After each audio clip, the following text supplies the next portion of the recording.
bunch of weed, but maybe everybody should grow something though. Yeah. You know, it doesn't have. I believe that growing plants is, and everybody it eventually gets there. I believe, you know, like as you get older, people get into gardening or something like that. Just seeing something grow and being able to grow your own food. It doesn't only have to be cannabis, but just growing in general. Yeah, it does bring some joy to your life. So if you're not growing, grow. Right. Have you grown anything other than cannabis? Have you done like gardens and stuff like that? Yeah. We have a garden over here with tomatoes, cucumbers. We have a whole bunch of stuff out there. Nice. Nice, man. I bet your tomatoes are kicking ass. Yeah, they're actually, I got a plant right now that's just all little red tomatoes, all red at the same time. It's just looking beautiful right now. Oh, man. You're just going to be eating tomatoes for the next, 6 meals. Well, it's a small plant. Yeah, fuck yeah. But that's good, man. You're getting fruit. Is this the first year you've been doing gardening, or have you been doing this, throughout your life on and off? I actually I was raised in a farm. Oh, shit. Okay. I'm from you know, my dad used to have land and we used to have vegetables, and that's what we did as far as for a living. Yeah. So, you know, I come from a line of that. It's just when it comes to cannabis, is that's new for me. Yeah. Yo, so you did cooking videos. What got you into that? I feel like this is a little bit different than, I mean, I know it was entertainment. I know you were doing YouTube videos for it. Were you doing it specifically for that? Do you come from a culinary aspect? Did you go to school for that? What made that? No, it was, so, you know, just to follow the story, when I did the comedy thing and I became successful, then you have money, you know, so, and I was used to just traveling and eating all this beautiful, just eating whatever. So when I had to leave that, and then I had no money, you know, so, but I had gained that, the craving for certain food and certain things. So that motivated me to learn how to cook the things that I couldn't afford to buy. You know what I mean? And once I learned how to do that, and I'm like, oh, this came out just like that restaurant that I remember. Now I'm excited about it. Now I want to share it with people. That's kind of how everything works. That's awesome. Do you continue to cook or do things like that, or is that past you? You know, I try to come back recently to the cooking thing, and it's just the passion is not there. Yeah, man. I mean, but that's what I'm saying. You're just thinking about the weed the whole time. I could have made money. I could have made, you know, I could just go back there and make money. But since I treated it with a passion thing, it's hard for me to go there without passion. Right. That's why to go back to treat it as a business, and then you could learn to do it when you want to and when you don't want to, because it's a business. Right. I mean, cooking in general is like that, right? Sometimes I'm like, man, do I want to cook or do I want to just order a pizza? You know, there's some days where you just don't want to do it, and I feel that. Right, or maybe you don't want to just record, period. You don't want to be entertaining because you don't feel entertained. You know what I mean? For you guys even, maybe there's days you come in here and you're like, I don't want to get on the microphone, but you have to treat it like this is what you do, man. Go do it. Absolutely. You know, you're your boss, man, and you got to tell yourself, this is your business, man. You got to be there. Right.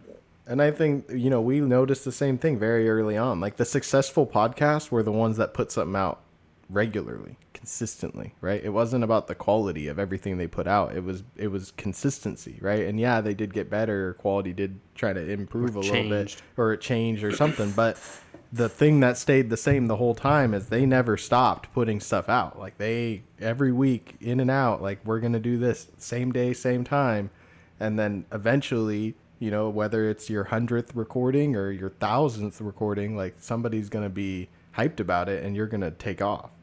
Is there a particular recipe that you made specifically that's your favorite one? Oh yeah. I don't know, man.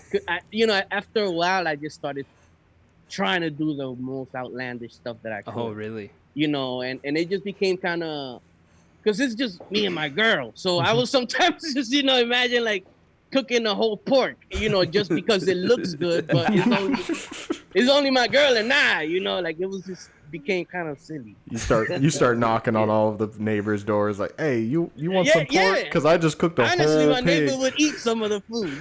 Legitimate, Yo, I'll be your neighbor, dog. Dog, where you at? Hell yeah. We're here for you, dog. Whatever you want to talk about, we'll talk about. At the end of the day, this is smoking with, and as long as we're smoking, we're doing the thing. Yeah, no, we don't have to. We don't even have to talk about weed, man. I don't see you smoking. I'm not even smoking either. I took a dab, bro. I took a dab earlier. Yeah, we both about that? We're lit, man. We're on a level. I'm listening to you. I know you can't see me right now, but there's a blunt. I heard the flicker. Yeah, you condescend to it. So let's take it way back, dude. When did you like first start smoking? Like what was your first experience with cannabis? Well, I'm kind of old, so my first experience, which is crazy too. That's something else. Like I said, I grew up in a farm.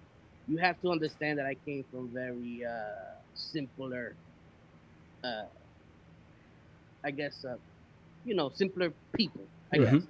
So like cannabis was looked at as a bad drug, like growing up. So I didn't actually smoke weed till I was 29. Oh wow, hell yeah! And when I smoked, it was a horrible experience. I thought I was gonna die. I thought it was one of those. It was one of those really bad. I actually made a video of comedy back then about it. But because of that, I didn't smoke again for like a couple of years after that. And then I finally, I saw how it could help me. How it could help me and my issues that I had. Right. I'm surprised you even tried it again, dog. Like, having such a terrible time with it. You know what? At that time, I had a roommate that just smoked every day, constantly.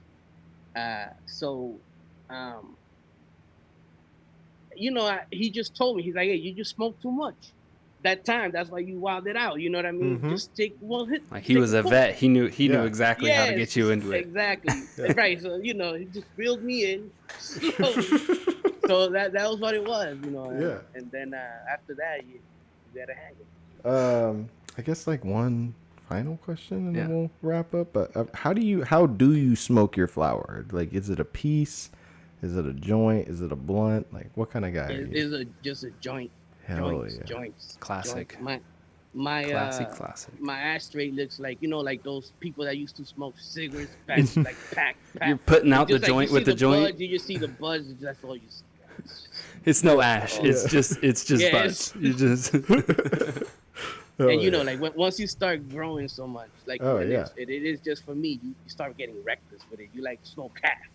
Yeah, and you're like, we say that all the time. Yeah, throw this away. Yeah, we're like, oh, it's green. Like your ashtray goes from like white and black to like now it's green and black. Right. Like what am I? I used to scrape the bottom, and now it's like yeah. I would be the motherfucker who would steal shit out of people's ashtrays that had right, joint. I'd be like, hey, can I have that? Like, what's up? And now it's like, like that's still usable. Yeah.